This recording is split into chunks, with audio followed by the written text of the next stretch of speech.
Oman প্রবাসীদের জন্য বর্তমানে মাস্কাটস্থ বাংলাদেশ দূতাবাস থেকে বেশ কিছু জরুরি এবং গুরুত্বপূর্ণ নির্দেশনা দেওয়া হয়েছে।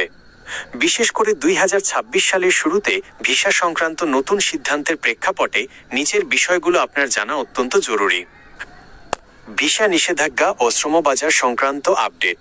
ওমান সরকার এবং বাংলাদেশ সরকারের সাম্প্রতিক বৈঠকের পর দূতাবাস জানিয়েছে, ভিসা খোলার প্রক্রিয়া বাংলাদেশিদের জন্য 12টি ক্যাটাগরিতে ভিসা পুনরায় চালু করার প্রক্রিয়া চূড়ান্ত।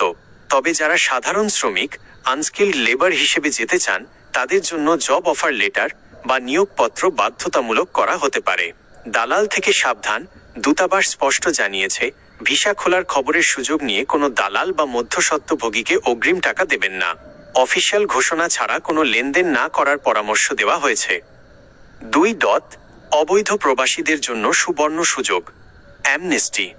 2026 সালের শুরু থেকেই ওমান সরকার অবৈধভাবে অবস্থানরত প্রবাসীদের জন্য বিশেষ সুযোগ দিচ্ছে। বৈধ হওয়া, যাদের আকামার রেজিডেন্ট কার্ড মেয়াদ শেষ বা কোম্পানি থেকে পালিয়েছেন ইউরোপ, তারা নির্দিষ্ট জরিমানা দিয়ে নতুন স্পন্সরে বৈধ হতে পারবেন।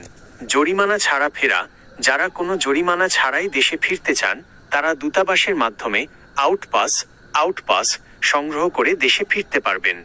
এই সুযোগ সীমিত সময়ের জন্য। 3. এনওসি এবং পাসপোর্ট সংক্রান্ত নির্দেশনা। পাসপোর্ট রিনিউ, যাদের পাসপোর্টের মেয়াদ 6 মাসের কম, তাদের দ্রুত রিনিউ করার নির্দেশ দেওয়া হয়েছে। এখন থেকে ই পাসপোর্ট সেবা আরও দ্রুত করা হয়েছে। পেশা পরিবর্তন। ওমান প্রবাসীরা এখন দূতাবাসের প্রত্যয়নপত্র নিয়ে নির্দিষ্ট কিছু টেকনিক্যাল পেশায় পরিবর্তনের আবেদন করতে পারবেন। 4. দূতাবাস প্রদত্ত প্রয়োজনীয় যোগাযোগের নম্বর। যে কোনো সমস্যায় বা তথ্যের প্রয়োজনে নিচের মাধ্যমগুলো ব্যবহারের পরামর্শ দেওয়া হয়েছে। মাধ্যম বিস্তারিত। হটলাইন নম্বর 9681969696270563।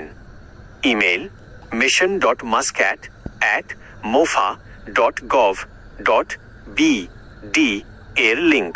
ঠিকানা ভবন নং 427, সড়ক নং 93, 1-1, হাই আল কুরাম, মাস্ক্যাট।